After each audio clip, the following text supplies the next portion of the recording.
Amém, gente. Paz a todos. Amém. Finalmente, começando a nossa classe hoje de antropologia bíblica, né? E nós temos o nosso material aí, a nossa apostila escrita, e nós vamos primeiramente, logo após a nossa oração, nós vamos imediatamente para o índice da apostila, para nós poder termos uma ideia, entendermos um pouco do que essa apostila fala, tá bom? Então, vou pedir você, querida, ora para nós aí, abrindo para a gente. Amém. Glória a Deus. Muito bem. Abre aí onde diz número 5, né, que na verdade é a primeira página depois da capa, que nós vamos dar uma olhadinha aqui no link, para vocês entenderem o que vamos estudar aqui, né, durante esses 2 dias, essas 4 aulas que teremos, tá? Então, nós temos aqui a constituição do homem, vamos falar sobre a tricotomia e dicotomia. Um pouco antes tem a estrutura, relacionamento e domínio, que é uma introdução à antropologia bíblica. Depois falaremos sobre a constituição do homem, tricotomia, dicotomia, qual dos dois é bíblico, né? Para quem não sabe, dicotomia e tricotomia discute a composição do homem, se o homem é corpo e alma apenas, ou corpo, alma e espírito, né? Nós vamos discutir esse assunto um pouco mais detalhado também. Nós temos o relato da criação, o uso intercambiável dos termos alma e espírito, que é onde está o debate a respeito da dicotomia ou da tricotomia, tá bom? Em seguida, nós temos aspectos imateriais do homem. Vamos falar sobre elementos que compreendem a parte material, alma, espírito, coração e mente. E vamos entender esses termos, o que eles significam de fato dentro da concepção judaica, que é o mais importante, não é? Porque o pano de fundo da Bíblia é judaico, então nós temos que entender o pensamento judaico a respeito disso. Letra B, capacidades e faculdades da parte imaterial, que é intelecto, consciência e vontade, e isso vai ser discutido à luz do criacionismo versus evolucionismo, né? E algumas questões que o evolucionismo não consegue responder, não tem resposta mesmo e nunca terá, porque não é verdade, porque é mentira, né? Já não é à toa que se chama teoria, né? E ensina-se por aí como se fosse um fato, e não é fato. Então, nós temos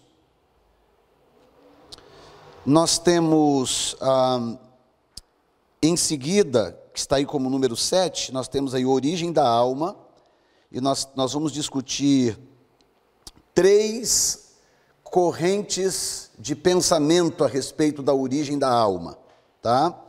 Uma que se chama pré-existencialismo, a segunda que se chama criacionismo, e nós vamos falar sempre sobre os prós e os contras de cada teoria, tá? A segunda é o criacionismo, nesse aspecto, não criacionismo em relação à criação, de um modo geral, com C maiúsculo, mas criacionismo no que tange a origem da alma, tá? Que é um assunto interessante também. Aí tem os argumentos a favor e tem as objeções à teoria. E tem o terceiro, que é o traducionismo, que é também uma corrente muito forte que apresenta uma teoria a respeito da origem da alma e, portanto, a alma enquanto fôlego de vida, né? Quando a gente fala de alma aqui, não estamos falando de uma das partes da tricotomia, mas como origem da vida, a alma enquanto fôlego de vida, tá? E letra D tem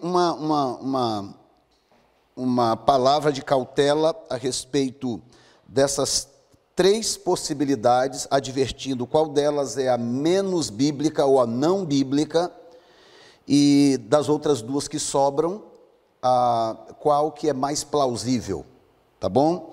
E lembrando que é o tipo da coisa, o tipo do assunto, que não dá para bater aquele martelo final assim, bispa, não dá para bater o martelo no prego e dizer, tem que ser isso aqui. Não, são possibilidades muito plausíveis quando nós apresentamos a forma como Deus decidiu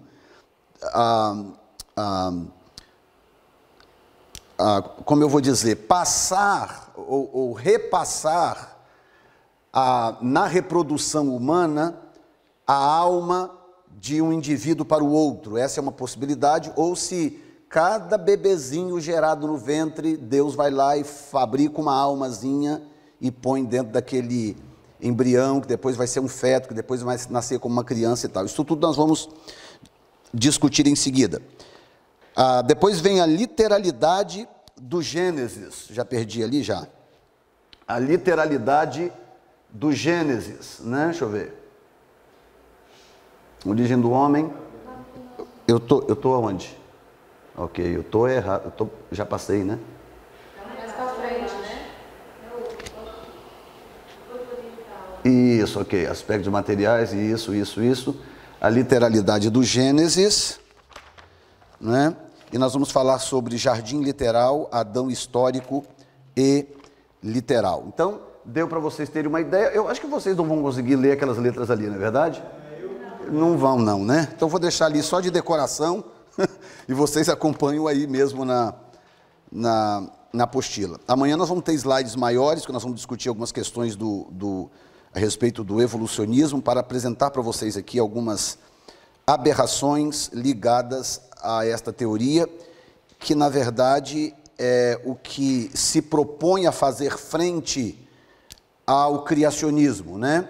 A única teoria que ousa fazer frente ao criacionismo é o evolucionismo. Então nós vamos falar um pouquinho sobre isso amanhã, para a gente poder entender melhor o homem. Quero registrar aqui a presença do pastor Josué, que está me acompanhando, né? Ele está comigo aí do Brasil. E aí, para ele não ficar de bobeira lá, andando pelo condomínio, botei ele no carro e trouxe ele comigo. Essa é a bispa, a esposa do apóstolo Cerqueira. E o apóstolo está fora, está viajando, alguma coisa? Está chegando, amém. Muito bem, então, página seguinte, vamos entender um pouco da diferença entre antropologia e antropologia bíblica. A antropologia, por definição, nada mais é do que o estudo do homem. Entretanto, a antropologia bíblica difere-se da antropologia científica em fundamento, abordagem e propósito. Então, qual o fundamento? O fundamento é que encontra-se exclusivamente na revelação especial de Deus ao homem. Então, quando nós falamos de antropologia bíblica, significa que nós nos reportaremos exclusivamente para a Bíblia. A Bíblia é a nossa fonte de revelação e de informação, tá? Por isso que é importante amanhã nós mostrarmos aqui as deficiências grosseiras e absurdas do evolucionismo. Porque o evolucionismo hoje, embora ele seja chamado de teoria da evolução, ele é ensinado desde o primeiro grau, do primeiro ano, até os últimos anos da faculdade. Ele é ensinado nas escolas e universidades como se fosse um fato. Então, eles apresentam teoria da evolução, porque eles não podem chamar de fato da evolução, eles chamam de teoria, mas tratam como fato.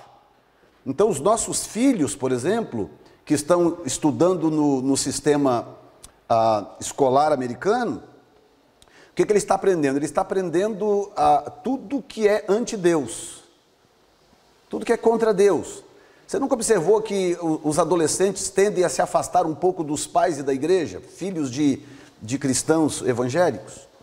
É uma tendência dos adolescentes, e quando chega na juventude, aquela meia rebeldia e tal. E por quê? Porque eles vêm sendo bombardeados desde a infância, bombardeados com informação antibíblica, anti-Deus, colocando na cabeça deles uma teoria como se aquilo fosse um fato. E aí eu vou mostrar amanhã por que é teoria, por que nunca poderá ser chamado de fato da evolução, sempre será chamada de teoria, porque existem alguns gaps, algumas informações que não existem, algumas provas que não existem, nunca existirão, e principalmente que, por definição, ciência não é nada mais, nada menos do que um processo de observação. Processo de observação e teste, isso é ciência. Então, como algumas coisas nunca poderão ser observadas na teoria da evolução e nunca poderão ser testadas, ela nunca passará de teoria.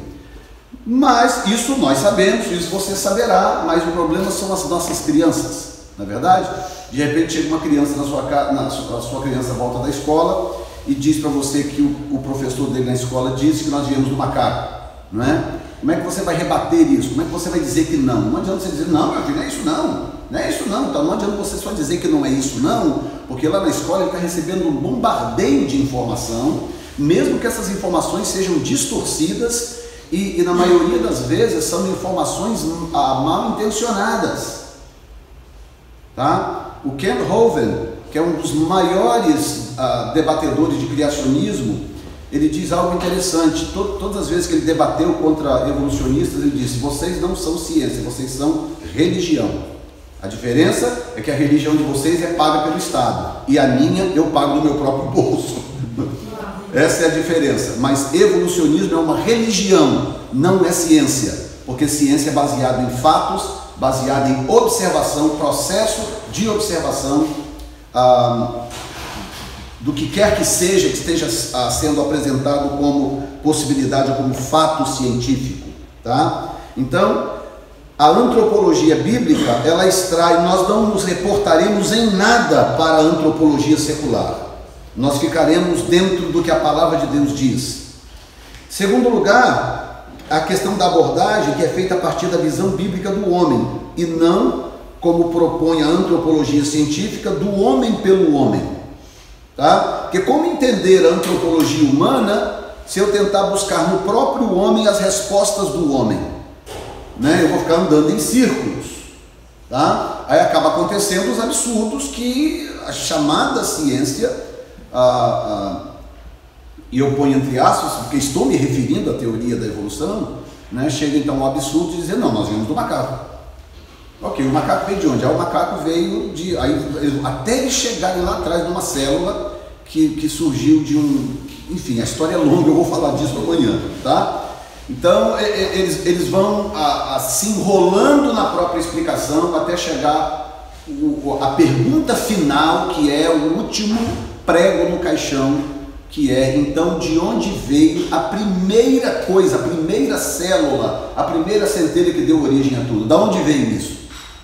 Né? É aí que as respostas param de acontecer, tá? E propósito é demonstrar a postura privilegiada do homem em relação às demais criaturas, bem como sua atual deficiência moral diante de Deus. Então, o fundamento encontra-se exclusivamente na revelação de Deus, abordagem feita a partir da visão bíblica do homem, e propósito demonstrar a postura privilegiada do homem em relação ao restante da criação, tá? E nós temos aqui duas citações de Berkhoff, que diz: a antropologia teológica ocupa-se unicamente com o que a Bíblia diz a respeito do homem e da criação em que ele está e deve estar com Deus. Segundo diz, a antropologia bíblica confina-se à palavra de Deus e à corroboração que a experiência humana pode dar testemunho que confirma a verdade revelada. Página seguinte. Origem do homem. Origem do homem. Por certo, não existe pergunta com maior bagagem de discussão do que esta: de onde veio o homem? Historicamente, o homem, como ser intelectual, vem buscando respostas para essa pergunta. Desde a antiguidade mais remota se encontra relatos de civilizações antigas que tentam responder a essas perguntas. No entanto, nenhuma resposta está próxima do fato narrado nas Escrituras. Então, antes de nós introduzirmos a questão da evolução ateísta, né? O que acontece com essa questão da origem do homem? A teoria hoje secular, e de novo eu ponho entre aspas científica, é de que o homem veio do macaco. O homem é originário dos primatas, tá? Então, a ciência evolucionista, ou a teoria da evolução, prefiro chamar assim, não considera o ser humano, portanto você e eu, como seres únicos, que tiveram uma origem específica. Tá? Eles consideram que nós somos nada mais, nada menos do que um acidente da natureza. Tá? Em algum tempo lá atrás, alguns milhões de anos lá atrás, nós sofremos uma mutação, os primatas sofreram uma mutação genética, e desta mutação genética, então surgiu, dentre outros seres, porque eles seguem uma cadeia evolutiva, de evolução, digamos assim, eles chegam então no Homo sapiens, né? Ou como diz a Dilma, também as mulheres sapiens, né? A Dilma Rousseff. Enfim, até surgiu o Homo sapiens, que é o homem inteligente, o homem com esse cérebro que nós temos e conhecemos, e etc., com consciência, com alta capacidade de raciocínio e processamento, e etc. Muito bem, ele segue essa cadeia evolutiva até chegar no Homo sapiens usando o que eles chamam de fósseis. Mas aqui é que está a pegadinha, duas pegadinhas, tá? Em primeiro lugar, esses fósseis são cavados com uma concepção pré-estabelecida de que esses fósseis são milhões de anos, têm milhões de anos de idade. Já há um conceito pré-concebido de que esses fósseis têm milhões de anos. Por quê? Porque um método, hoje sabe-se que um método errôneo que foi estabelecido lá atrás, na forma de analisar as camadas geológicas. Não sei se você já viu aquelas fotos do Grand Canyon, por exemplo. Alguém já observaram fotos do Grand Canyon, mesmo que você nunca tenha ido lá? O que acontece quando você vê aquelas erosões do Grand Canyon? Você vê aquelas camadas de cores diferentes, não é? De cima até lá embaixo. Então, essas camadas, que são chamadas de camadas geológicas, elas são tidas como sedimentos que foram se depositando um sobre o outro ao longo de milhões de anos. Tá? E nós vamos falar um pouquinho disso mais amanhã, mas hoje eu só quero que você entenda aqui, primeiro, por que nós rejeitamos esta possibilidade, não apenas pelo fato de que ela é antibíblica, mas ela é anticoerente. Anticoerente. Então, hoje nós temos geólogos independentes, geólogos que pensam independentemente, alguns cristãos, outros inclusive não cristãos, que já tem uma forma diferente de analisar a sedimentação geológica, como que essas camadas surgiram ao longo do tempo, não de milhões de anos, mas pode ter sido inclusive ao longo de milhares de anos, e não milhões de anos, como eles dizem. Então o que acontece? Eu vou cavar um poço aqui na minha fazenda, e eu preciso cavar, vou usar aqui números bem absurdos, vamos dizer que eu tenho que cavar 100 metros de profundidade para achar água, ok? Então eu vou cavando lá no Nordeste, vou cavando, quando chega a 85 metros de profundidade, ao invés de eu achar água, eu acho o crânio de um dinossauro. Aí para tudo, para a vila, vem caminhões, vem não sei o que, vem os arqueólogos, ok. Aí eles vão analisar essas camadas, desses 80 metros, eles vão analisar essas camadas, eles vão dar datas, idades para cada camada. Só que eles já vêm com um método pré-concebido de que essas camadas têm milhões de anos de diferença uma da outra. Estão acompanhando o raciocínio? Se eles viessem abertos a possibilidades, o que aconteceria? Eles poderiam surgir com teorias diferentes, mas eles já vêm com a ideia pré-concebida de que essas camadas têm milhões de anos. Então, o crânio do dinossauro está a 85 metros de profundidade, então isso aqui tem 65 milhões de anos. É assim que o cálculo é feito. O cálculo não é feito em bases científicas sólidas, concretas, irrefutáveis. Não é assim que o cálculo é feito. Tá? Agora, já existem os criacionistas, dentre eles eu, e provavelmente você também, já tem um raciocínio diferente. O Kent Hovind, por exemplo, eu cito ele várias vezes porque ele é o mais brilhante de todos. O Kent Hovind prova inclusive com argumentos científicos de que esses sedimentos se estabeleceram depois do dilúvio. que acontece quando você coloca um pouco de terra dentro de um litro desse tamanho, põe água, sacode, sacode, sacode e põe aqui e deixa descansar? O que vai acontecer? Ora, essa terra ela vai sedimentar e ela vai sedimentar de acordo com, usando o fator de flutuação que a água oferece. Então ela vai sedimentar lentamente, mas não ao longo de milhões de anos, não precisa milhões de anos, ela vai sedimentar lentamente e ela vai formar camadas por causa da água. A água vai causar essas camadas. Então, é facilmente provado que essa sedimentação pode ter ocorrido, como nós cremos pela fé que ocorreu, mas agora estamos falando em linguagem científica, pode ter ocorrido logo após o dilúvio, que o dilúvio foi universal, choveu sobre toda a terra, molhou toda a terra, e imagina uma catástrofe, literalmente, catástrofe hídrica, num planeta onde nunca havia chovido antes, um planeta que era alimentado hidricamente falando com vapor que surgia do chão, e que havia um oceano acima da abóbada da terra, seja de água doce ou salgada, não importa, mas havia águas acima do firmamento, e no dilúvio esse firmamento se rompeu e essa água toda desceu para o planeta Terra, causando uma grande catástrofe hídrica. O que aconteceu? Quando nós lemos o dilúvio, dá a impressão, choveu 40 dias, essa chuvinha que a gente vê pela janela quando a gente está em casa, chovendo 40 dias, não, foi uma catástrofe que aconteceu. Então o planeta foi completamente inundado com água, tá? E aí, com o passar do tempo, então, essa água se separou, né?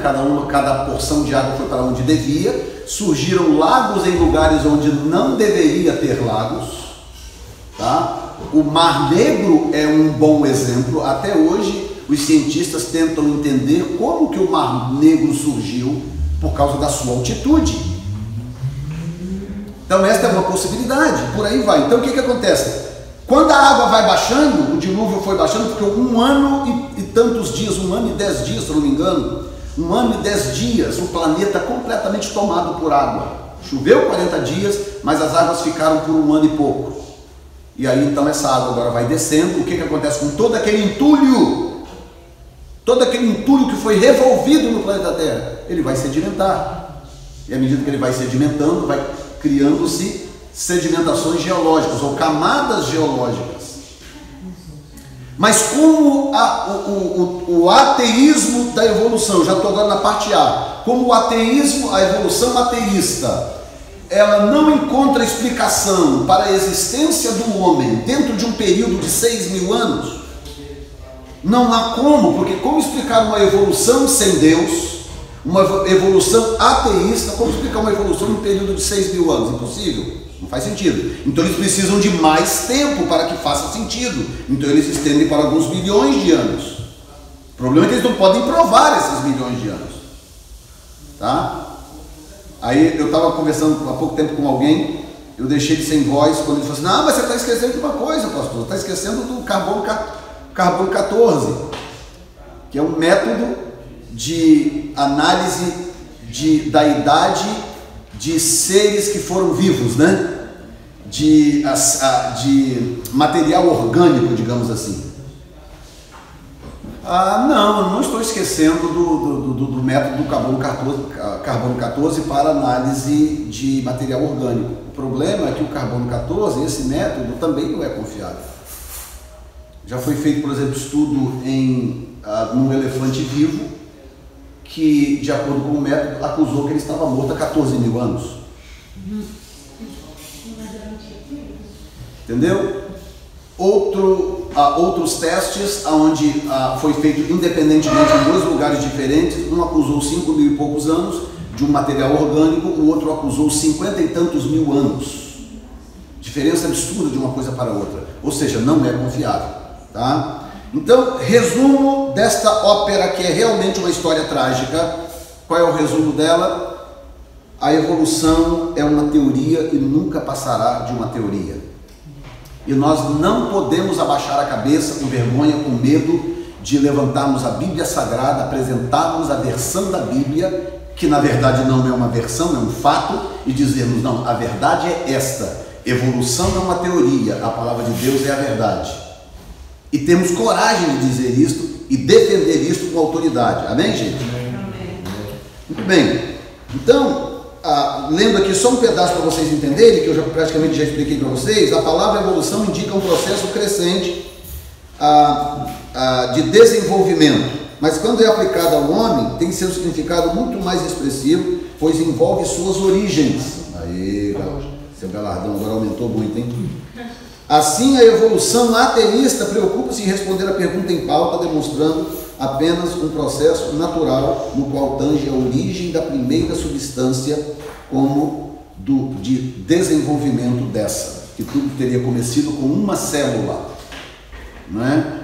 E então essa célula vai mutando, vai até gerar absolutamente tudo que temos hoje. Todos os seres vivos, todas as plantas, tudo, absolutamente tudo. Então, precisa de mais fé para crer que Deus criou tudo isso, ou precisa de mais fé para crer que uma célula virou tudo isso? Hã? Deus criou tudo. Entendeu? Precisa de muito mais fé para acreditar que uma célula trouxe tudo isso da vida. É ou não é? E aí agora eles vêm querer dizer que nós é que somos a religião e que eles é que são a ciência? No way, José. Né? E tem o famoso livro que é a origem de tudo isso, né, de toda essa teoria, que é A Origem das Espécies, de Charles Darwin, publicado em 1859. E honestamente, a menos que você esteja estudando alguma coisa nesse campo, não aconselho ninguém a ler. Não aconselho. Porque realmente é uma leitura que a menos que você precisa daquilo, um curso que você esteja fazendo, é um grande desperdício de tempo. Então, objeções da teoria teísta. Logicamente, essa teoria não tem como ser bíblica, né? Então, há algumas objeções. Por exemplo, qual a possibilidade de que a alma derivasse de um processo unicamente natural? Não é uma fair question? Ok, vamos supor então que tudo começou de uma célula, que virou um organismo vivo nos mares, porque segundo eles tudo veio dos mares, virou um organismo vivo nos mares, que foi mutando, depois saiu para a terra, criou pernas, blá blá blá, aquela coisa toda, e foi virando isso, virando aquilo, virou macaco e virou gente. Vamos supor então que houvesse a mínima possibilidade disso ser verdade. Ok, ainda assim não explica a origem da alma, ainda assim não explica a origem da consciência. Por que só o homem tem consciência? Por que nenhum outro animal tem consciência? Se fosse um acidente evolucionista, nós teríamos que ter mais animais evoluindo, né? Em primeiro lugar, teríamos que ter mais animais, provas de que aquele animal ali está evoluindo. Olha, a perninha dele está diminuindo ali, ó, está evoluindo. Mas aí eles usam a grande desculpa, gente, do evolucionismo é o tempo. Não há como observar a evolução, porque ela acontece ao longo de milhões de anos. Ok, se não há como observar, então não chame de ciência, chame de outra coisa. Tá? Então, mas nenhum outro animal tem consciência, e nós não vemos nenhum animal com sinais claros de que ele está evoluindo, ou que ele está terminando de evoluir, ou que ele está começando o processo de evolução para virar um outro animal. Não há nenhum. E dentre todos os seres vivos, o ser humano é o único que tem consciência. Consciência, tipo, quem sou eu? Não é? Essa consciência, o que é o mundo, o que eu sou, aonde eu vivo, de onde eu vim, qual é o meu nome, quem foram meus pais, onde eu moro, o nome da minha rua, o número do meu telefone, consciência. Então, o evolucionismo não explica a consciência. Quem poderia ter dado início ao primeiro movimento que desencadeou os outros? Segundo eles, começou com o Big Bang, uma grande explosão, né? Diz eles que há 13,5 bilhões de anos atrás havia uma singularidade, eles chamam de singularidade, era um pontinho minúsculo do tamanho de um átomo, menor do que um átomo, suspenso no vazio. E esse pontinho um belo dia explodiu numa dimensão, numa proporção astronômica que não dá para imaginar, e dessa explosão então surgiu toda a matéria que nós conhecemos hoje do universo. Ok? Hã? É um absurdo. Muito bem, ok, então vamos supor que realmente, vamos supor que foi isso. Ok, aí vem a pergunta de $1 bilhão que ninguém responde. Da onde surgiu essa singularidade? Da onde surgiu esse pontinho menor do que o átomo? Ele veio de onde? Né? E um dia um ateu tentando responder essa pergunta, dizendo, não, o universo veio do nada, porque um dia esse pontinho, essa singularidade explodiu, que é o Big Bang, e o universo veio à existência. Ok, então não veio do nada, veio da singularidade. E a singularidade veio da onde? Enfim, aí a pergunta vai se repetindo e ela não tem resposta. Como que o nada pode gerar alguma coisa? Se gerar alguma coisa não é nada. Então, se surgiu alguma coisa, não era nada, tem alguma coisa, ou tem alguém.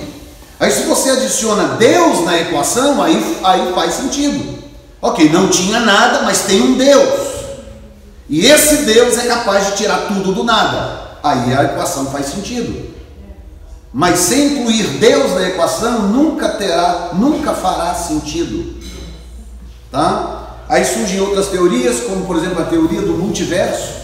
Né? Nós vivemos num universo, mas tem a teoria do multiverso, né? Ou dos multiversos, né? Que seria o seguinte: não, o nosso universo é apenas mais um acontecimento em, quem sabe, bilhões ou trilhões de anos que os universos vêm indo e vindo e tal, e nessas idas e vindas então surgiu o nosso universo, que por acaso então conseguiu gerar vida. Ok, então vamos supor que isto é verdade. Vamos supor que é verdade. Ok, da onde surgiu o primeiro de todos? Então eles vão criando teorias para poder evitar o início de tudo. Mas quando você pergunta sobre o início de tudo, a resposta é: não sabemos. Mas estamos pesquisando. Não sabemos, mas estamos pesquisando. Aí vem uma segunda teoria. Página seguinte, página 9, dita como 9, né? Que é a evolução teísta. Tá? Nós falamos sobre evolução ateísta, que é a evolução que não considera Deus como parte do processo. A evolução teísta é uma tentativa de alguns teólogos cientistas de harmonizar o criacionismo com o evolucionismo, tá?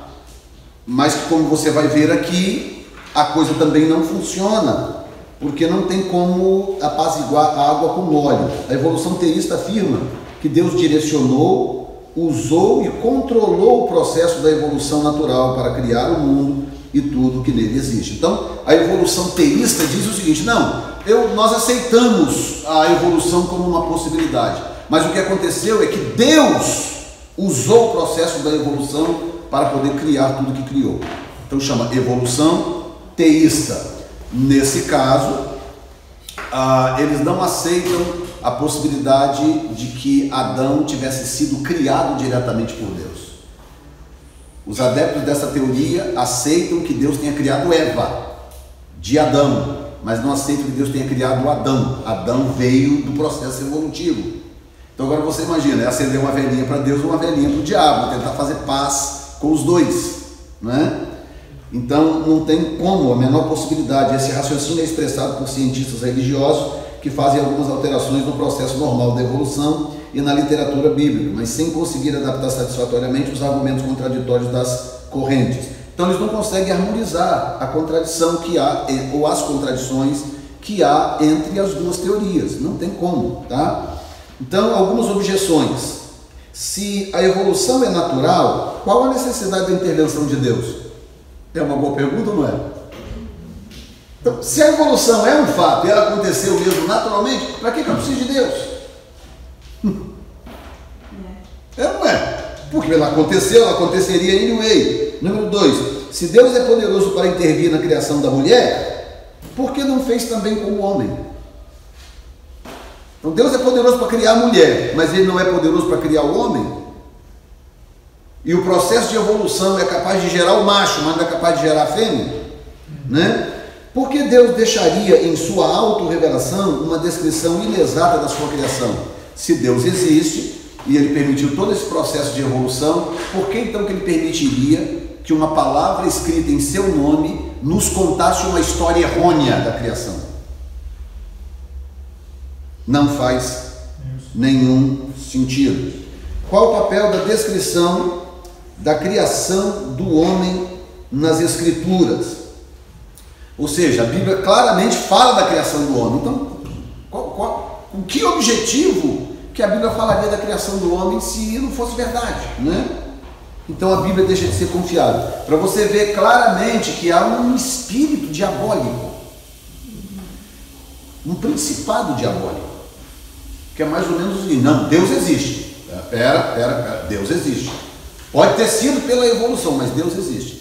Aí, ao aceitar a evolução como uma possibilidade, querendo ou não, a pessoa está negando uma série de outras coisas. Negando. Uma delas é a veracidade da Bíblia, que a Bíblia perde a veracidade, deixa de ser absoluta, deixa de ser a palavra de Deus, porque muita coisa ali deixa de ser verdade. Então aí já entra a dúvida: bom, se isso não é verdade, como é que eu sei que aquilo não é verdade? Se isso não é verdade, como é que eu sei que alguma coisa lá é verdade? Então, basta uma semente de dúvida. Lembra qual foi a estratégia do diabo para derrubar o Adão e Eva, ou Eva e Adão? Lembra qual foi a estratégia do diabo? O diabo não chegou botando banca, falando: não, vocês têm que comer porque Deus é mentiroso, que Deus não sei o que lá. Não, ele chegou e botou uma duvidazinha. Falou assim: foi isso que Deus falou? Deus disse isso, isso e isso? Aí ela falou: não, Deus falou assim, assim, assim. Aí o diabo falou assim: não, certamente que não morrereis. Deus disse isso porque Ele não quer que vocês sejam conhecedores do bem e do mal e sejam iguais a Ele. Entendeu? Ele não chegou botando uma banca. Não, Ele chegou lançando uma dúvida. Uma vez que Ele lançou a dúvida e Eva deu o assunto, dali para a primeira mordida foi um passo. Né? Essa é a estratégia de Satanás. Aí na letra, Deus seria incapaz de criar um mundo ex nihilo, que é do nada, né? Uma expressão latina para do nada. Então Deus seria então incapaz de criar um mundo do nada? Seria isso? O que por outro lado também não faz sentido, porque veja bem, que teoria mais absurda, mais satânica. Eu não sei qual das duas é mais satânica. Tá? Vamos dizer que Deus está lá no trono dele, maravilhoso, glorioso, da eternidade para sempre. Aí de repente, sem ele saber, acontece um Big Bang. Bum! Uma explosão, surge o universo. Aí Deus fala: ó, surgiu o universo. Numa explosão que eu não esperava. Já que surgiu, né? Então deixa eu gerenciar isso aqui para ver se vira uma criação. Olha que coisa do cão. Entenderam? A artimanha do diabo, que põe dúvida numa das coisas mais sagradas a respeito da natureza de Deus, que é a sua onipotência. Deus é onipotente, Ele pode todas as coisas. Aconteceu um Big Bang, aconteceu, mas quando Deus abriu a boca e falou: haja! Bum! Aí sim, não é? Aí se você disser que aconteceu um Big Bang porque Deus gritou haja luz, aí eu acredito, né? A criação é a resposta encontrada nas Escrituras para a pergunta em pauta, e por certo é a mais correta dentre as anunciadas. Embora existam muitas visões desta criação, a principal característica dessa ideologia é que ela tem unicamente a Bíblia como fundamento. Isto não significa que todos os conceitos científicos devem ser descartados, mas que a ciência em si não controla ou altera a interpretação natural dos relatos bíblicos. Aí aqui vem um adendo que é justo fazer, porque outras pessoas vão assistir esse vídeo amanhã ou depois. O que acontece? Quando pregadores, pelo menos pregadores conscientes, criticam a falsa ciência, nós não estamos criticando a ciência, a verdadeira ciência. Não, existe a ciência real. Quando eu sinto dor de cabeça, vou lá e pego um Tylenol, pego um ibuprofeno e tomo, eu estou sendo abençoado pela ciência. Porque um dia alguém, um pesquisador, estudou, descobriu que havia uma substância que se compactasse num comprimido e entrasse no organismo, ele bloqueava a sensação de dor emitida pelo cérebro. Maravilha, o que é isso? Isso é ciência. Por quê? Porque isso foi estudado, foi analisado, testado e aprovado. Ciência é isto. Isso é ciência. Então, quando eu ligo esse aparelhinho aqui, quando eu conecto aquele iPhone ali, quando eu uso, tudo isso aqui é ciência. Estou usando ciência. Coisas que vieram à existência, porque cientistas e pesquisadores foram estudando, observando, testando e aprovando, até que chegaram ao ponto, não, isso aqui funciona, eu descobri esse princípio aqui, esta lei, este elemento, este material, ele funciona, ele faz isso. Por isso eu tenho aqui computador, tem tudo aqui ao meu redor, tem a ver com ciência. Essa mesa, esse vidro, esse metal, o projetor, esse plug, esse mouse, tudo isso aqui é ciência. Então eu não tenho crítica nenhuma à ciência real, a ciência no sentido nato da palavra ciência. O que nós combatemos, nós pregadores e teólogos, o que nós combatemos é a falsa ciência. É aquilo que chamam de ciência, que na verdade não passou pelo crivo científico, que é o processo de observação. Tá? Se eu chegar para você e disser assim, gente, aquela mesa ali, que está com aquela alça preta para baixo, aquela mesa, ela vira jacaré. Prova para mim, pastor, que aquela mesa vira jacaré. Não, não tem como provar, porque ela só vai virar jacaré daqui a 50 milhões de anos. Fica fácil assim. Daqui a 50 milhões de anos, essa mesa vai ser um jacaré. Ok, quando eu adiciono esse tempo absurdo, o que eu estou fazendo? Eu estou criando uma desculpa para que a minha teoria nunca seja contestada. Porque qualquer um que vê, que é isso, pastor? As moléculas do plástico, não sei o que lá, com metal, tentar explicar. Não, você não esperou 50 milhões de anos. Não tem como. Mas eu provo para você que eu achei um fóssil de 50 milhões de anos, de um jacaré, e as escamas dele parecem plástico.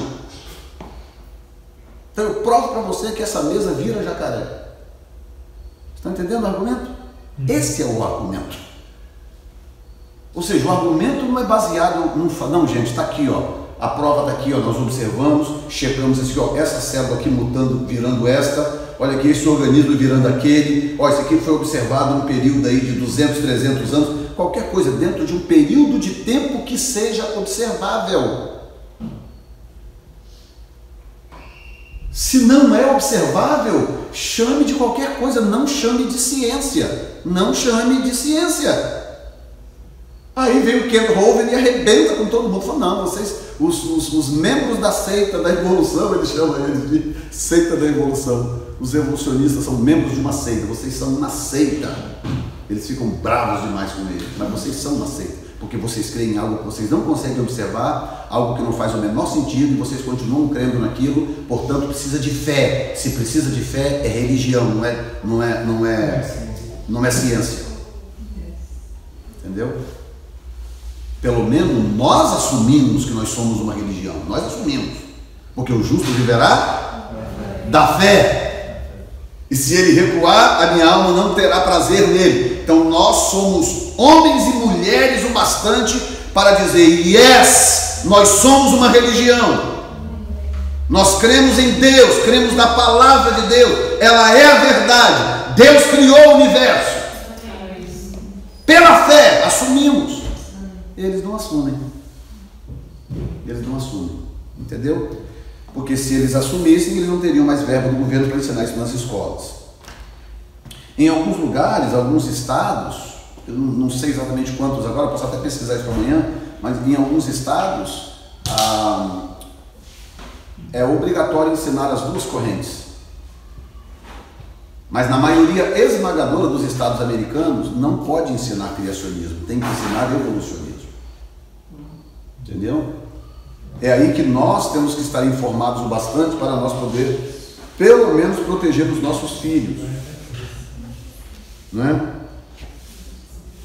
Então a criação é a verdade. O que se pode descrever em poucas palavras sobre o homem na criação é que Deus criou o homem a partir do pó da terra e com o seu sopro de vida, Gênesis 1:27 e 2:7. Assim, nunca existiu uma criatura pré-existente ou sub-humana, muito menos um processo que fizesse com que a criação de Deus fosse aperfeiçoada. Então, por que ele está dizendo isso aqui logo de cara? Nós vamos um pouco mais à frente falar sobre alguns detalhes em relação à criação do homem, por causa também de teorias subsequentes à criação. Para quem não sabe, quando nós falamos de criação, se você falar assim, eu sou criacionista, se você disser isso para um estudioso, ele vai perguntar, que tipo de criacionista é você? Por quê? Porque o próprio criacionismo gerou teorias. Então, por exemplo, tem o criacionista evolutivo, que é aquele que crê que Deus criou apenas algumas pequenas espécies e os organismos evoluíram até chegar ao que temos hoje. Tá? Nós temos o criacionista que acredita num espaço de tempo entre Gênesis 1:1 e Gênesis 1:2. Tá? Entre os dois versículos ali haveria talvez milhões de anos, então eles coadunam, eles harmonizam em parte a criação com alguns argumentos dos evolucionistas. Falou, não, tudo bem, a Terra pode ter mesmo milhões de anos. Ela realmente pode ter milhões de anos, porque entre Gênesis 1:1 e o versículo 2 podem ter se passado realmente milhões de anos. No princípio, criou Deus os céus e a terra. Ponto. Verso 2. E a terra era sem forma e vazia. E alguns linguistas dizem que o hebraico diz, seria mais correto dizer, e a terra tornou-se sem forma e vazia. Tá? Aí alguns harmonizam esse tornou-se sem forma e vazia com a queda de Lúcifer. Até aí tudo bem, essas coisas do meu ponto de vista são aceitáveis, porque elas não alteram a macrovisão da criação. Pelo menos do meu ponto de vista. Tem gente que é absolutamente contra esse gap entre o verso 1 e o verso 2. Contra, absolutamente contra. Não, o planeta Terra tem 6.000 anos e ponto final. Se você acreditar diferente, não fale comigo. Tem gente que acredita assim. Tudo bem, eu respeito esses? Respeito. Como eu também respeito os que acreditam que há um gap entre o versículo 1 e o versículo 2 do Gênesis. Sabe por quê? Que tanto o gap do versículo 1 e o 2 de Gênesis, como a literalidade dos 6.000 anos, bispa, não chocam com a macrovisão da criação. Porque a macrovisão da criação, que envolve depois o homem, que é o nosso assunto hoje, né, antropologia bíblica, começa a contar a partir do versículo 2. E a terra era sem forma e vazia, e havia a treva sobre a face do abismo, e o Espírito de Deus parava sobre a face das águas. É daí para frente que começa, e disse Deus, haja luz, haja isso, haja aquilo. Tá? Então, você vê que esse processo todo acontece do versículo 2 para frente, quando os céus e a terra já estavam criados. Deus criou os céus e a terra era sem forma e vazia. Então, o relato começa do versículo 2 para frente, já com a terra e o universo criados.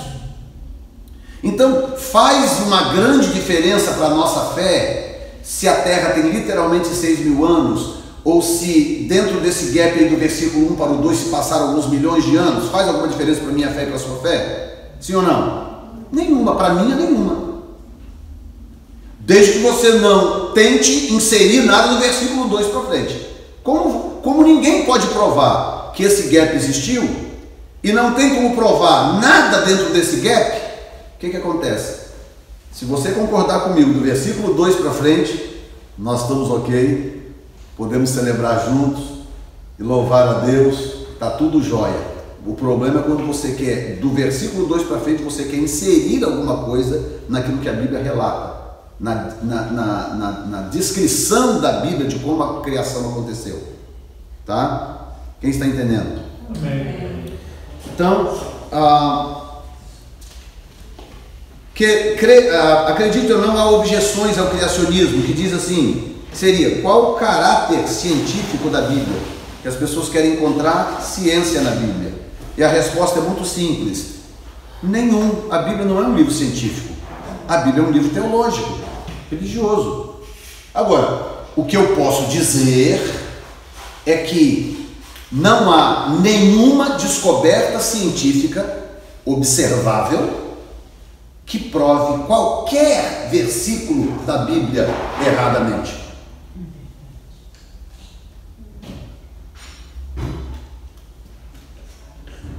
Isso aí é um fato. Não há uma só descoberta científica ao longo dos anos que prove, esse escritor disse isso e nós descobrimos que isso aqui na verdade não é assim. Não existe. Gente, você não acha que era para ter um monte de incoerência na Bíblia? Um livro escrito num período de 1600 anos, autores completamente diferentes, letrados e iletrados, e gente de todos os lugares de Israel, em 1600 anos, 40 autores, e não há uma só informação na Bíblia que tenha sido provada como erro. Se só isso não for razão suficiente para o caboclinho se render, eu não sei mais o que precisa. Então, há expressões, há declarações na Bíblia que são científicas? Mas a Bíblia não é um livro científico. Mas aí é que está a beleza da coisa. O fato da Bíblia não ser um livro científico, e todas as vezes que alguém disse alguma coisa na Bíblia de cunho científico, estava correto. Moisés disse que o vento tem peso. Ok, descobriram depois, agora no 17º século, que o vento tem peso. Jó disse que a Terra era dividida em placas tectônicas, que só foi descoberta no século XVIII, as placas tectônicas da Terra. Imagina se eles descobrissem no século XVIII que a Terra é um bloco único de terra. Ia ficar ruim para Jó, não ia? Não, ele diz, não, o Senhor fundou as colunas da terra, e a palavra hebraica ali são placas. Como que Jó poderia saber de uma coisa dessa? Como? Isaías diz que o Senhor sustenta o globo da terra na sua mão e mantém o globo da terra no vazio, quando ninguém nunca tinha ido na atmosfera da terra para saber como é que era lá em cima. Então todas as informações bíblicas de cunho científico foram provadas corretas. Moisés disse que a vida estava no sangue, sem saber, antes de se inventar cirurgia, transfusão de sangue, qualquer coisa, ele diz, não, a vida está no sangue, que foi provado cientificamente também no século XIX. Não, a vida está no sangue. Pessoa que perde sangue, ela morre. Se a pessoa tem uma doença qualquer, tem que fazer uma transfusão de sangue, que a vida está no sangue. Entendeu? E isso é só algumas coisas. 2 minutos ou 2 horas? Muito bem. Na página 11, nós temos a criação do homem. O homem é criado por Deus, né? Nós temos aí Mateus 19:4, Romanos 5:12, ao 19, 1 Coríntios 15, 45, 49, 1 Timóteo 2, 13. E não existe verdade mais estupenda do que esta. Somente Deus seria a causa suficiente e razoável para explicar a complexidade da vida humana. Somente na palavra de Deus pode-se encontrar uma revelação especial das atividades de Deus na criação do universo e de tudo o que nele existe. Nenhuma outra literatura no mundo é tão repleta de revelação direta destinada a informar a mente do homem e orientar pesquisas científicas como essas primeiras páginas da Bíblia. As primeiras páginas, repletas de informações. Então, a criação do homem é um caso. Gente, não tem jeito. Há um tempo atrás eu estava ouvindo um cientista cristão explicar o globo ocular. Tá? Eu posso depois ver se eu acho aqui online. Se eu não achar, eu mando depois para vocês. Posto na página lá, enfim. O globo ocular. Ele explicando que é impossível algo como o globo ocular surgir do nada, do zero, nada, evoluir do nada, impossível. O globo ocular é de uma engenharia tão extraordinária,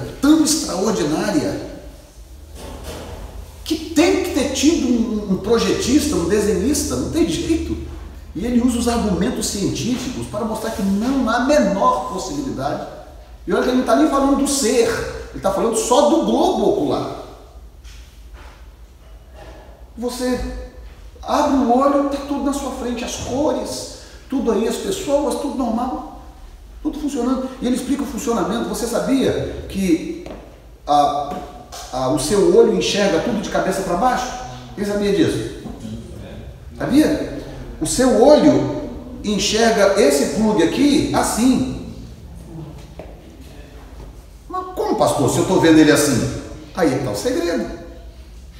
É que há um jogo de espelhos atrás do seu globo ocular. E quando ele joga essa imagem no seu cérebro, há um mecanismo no seu cérebro que inverte essa imagem. Foi assim que eles inventaram as câmeras. As câmeras foram inventadas por causa disso. Se você coletar essa imagem que eu estou gravando ali, antes dela chegar lá no sensor, ela está de cabeça para baixo. Um espelho. Entendeu? E o sensor, então, o CMOS, que é o sensor da câmera, ele é desenhado para virar a imagem, baseado na estrutura do globo ocular. Isso é uma pequena ideia da complexidade do ser, quem é o ser humano, para que ele tenha surgido de um acidente evolutivo. Não, foi o nosso Deus quem nos criou. Amém? Glória a Deus. Pausa para o nosso cafezinho, que já está ali esperando, tem até bolo hoje, gente. Oh, aleluia. Então vamos para o nosso cafezinho e voltamos logo em seguida aqui para a nossa aula de número 2.